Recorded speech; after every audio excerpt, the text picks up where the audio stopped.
This just confirmed what we all feared about the New York Jets. As in a new update for the Jets, we now see that everything that we've been terrified of is coming true, as both Aaron Glenn and Garrett Wilson have also spoke out on the Jets' struggles recently. But more than anything, we are seeing basically the proof that we needed to see to show that outside of the fact that the Jets obviously do not have one of the better football teams, rosters in the NFL, they're definitely playing below their strength, and it now is pretty obvious what is going down from this team. Why the Jets are struggling so much. Is the problem coaching has been the big question. Is it on Aaron Glenn's fault? What's going on with Tanner Engstrand in the offense? Is Steven Wilkes' defense just not performing the way they should be?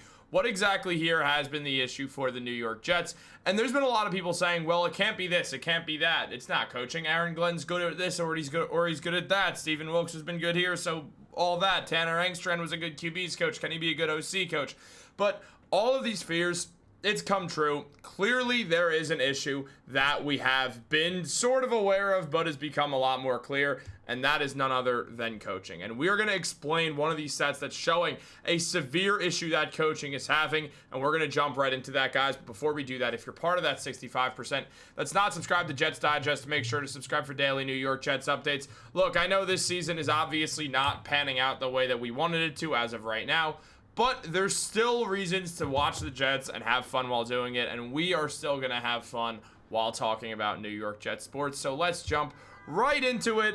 Guys, there is definitely a coaching problem with the Jets. As many ways as we like to not put it, there's a coaching problem. Now, I'm not saying this is on Aaron Glenn fully. Really not. I don't think this is fully on Aaron Glenn. But there is a coaching problem specifically pertaining to the New York Jets defense. But now also we're seeing holes in the offense as well that are just completely inexcusable. As we know, the Jets obviously lost to the Dallas Cowboys, making them 0-5 on the season. The only team that is 0-5 this year. And in case you're wondering, it is the worst ever start for a first-year head coach in Jets history. So that's not great. But when we look at everything surrounding the New York Jets, it's not just on Aaron Glenn, but coaching has become an issue. And we see this here. As mentioned by Nick Faria, it seemed as if Olu Fashanu, a 22-year-old athletic specimen, was on the verge of a breakout year in 2025. Unfortunately for the Jets, that has been far from the case. As things stand, Fashanu is the most significant liability at New York's offensive line. According to Pro Football Focus, Fashanu has been charged with allowing a team high of 18 total pressures this season,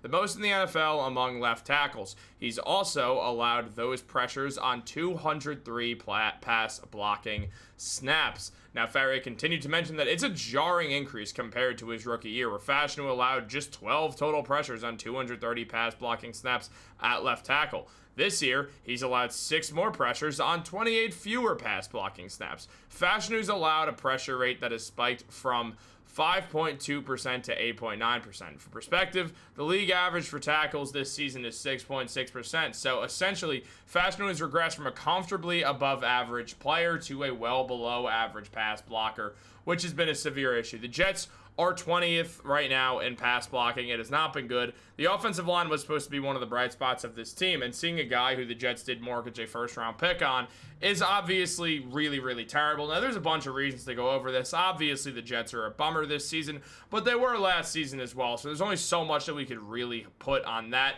When it comes down to it, though, things have just not been great for the Jets at all. We know that. It's been actively terrible. So seeing Olu Fashanu also just forget how to play football is clearly not ideal for the Jets. I mean, look, as mentioned, Olu Fashanu is credited with allowing 5 pressures versus the Dallas Cowboys. First one came from the first snap up for the Jets offense as Dante Fowler Jr. beats him, and Fowler finished with an 84.2 pass rush Pro Football Focus grade after coming off a week 4 with a 54.6 grade versus the Green Bay Packers. Now, Shane Sullivan mentioned that, but there's more to consider.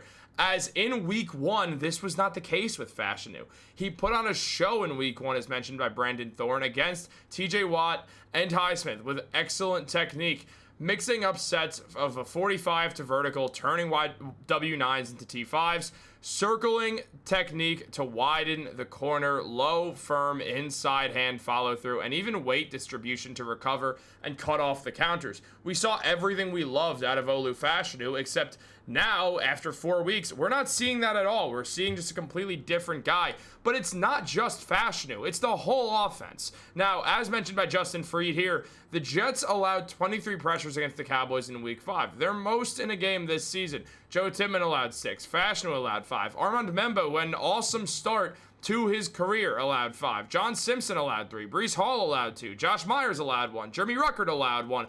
The Jets allowed 19 pressures combined from weeks 1 to 2 and have allowed 19 plus pressures in every game since. I'm sorry, how do you not call that a coaching issue? I love Aaron Glenn, and I don't fully blame him here. But also, there's a point where you start to look at Aaron Glenn and wonder what the hell is going on here. Because he's the head coach, so it does fall on him. I mean, the lowest graded Jets by Pro Football Focus in week 5, we saw John Simpson, one of the offensive linemen. We see Josh Myers is third, one of the offensive linemen.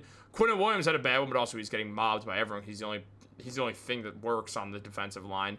We see Joe Tippmann, who's on the offensive line, and Olu Fashanu, who's on the offensive line. The only one not here is Armand Membo, who is in his 5th career game. That's absurd, dude. That is absolutely absurd that we are watching this be the product that gets put out for the Jets. No wonder Aaron Glenn and the Jets are 0-5 right now. It makes perfect sense. It's not like we should be surprised after seeing all this. Now, Glenn spoke on the Jets struggle, saying, when you guys talk to them, they say the same things that we say in our team meetings. It's going to take time, fellas. I'm not throwing any of these guys out. The only thing that we can do is go back to work and show that that's what we have to do. I always go back to my first year in Detroit when we struggled on defense too. Our head coach, Dan Campbell, had a lot of confidence in me making sure we get it right.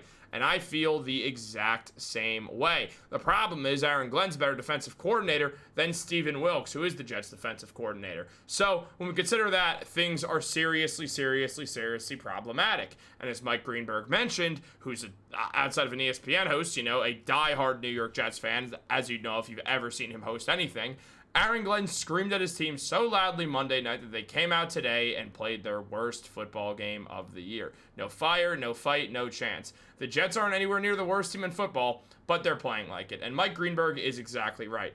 Now, I mean, just God bless Garrett Wilson, who still has hope in this team, saying, I still have faith that we're going to be better going forwards. I feel like we are building something in that locker room leading up to Sundays every week. We aren't coming out winning the games on Sundays, which isn't okay. But the foundation is there, and we're going to keep building on this thing. For the sake of Garrett Wilson, I'm not asking for the Jets to have a good season. I don't think they're going to. Clearly, they're not going to. They're the worst team in football right now. This absolutely sucks to watch. There's no other way to put it, and that's, well, it's not fun. I was going to say it's fine, but it's not fun. As Garrett Wilson said, it's not okay. But they have that one cornerstone piece. There's other pieces there to be excited about. For the sake of Garrett Wilson, can the Jets just be a solid team that can actually make the playoffs? What else can this man do? He's the only receiver on the team. The team desperately needs him. Justin Fields can't throw a football until it's garbage time. It's really infuriating to watch this whole thing go down. So I don't even know. What do? Do you ask him to help? Do you ask this guy to come in and save them somehow? Because it feels like nothing else is going to work at this point. Guys, what do you think? Let me know in the comments down below. Like this video, subscribe, turn on post notifications. We're still going to have fun on this channel. Have a great day. Go Jets.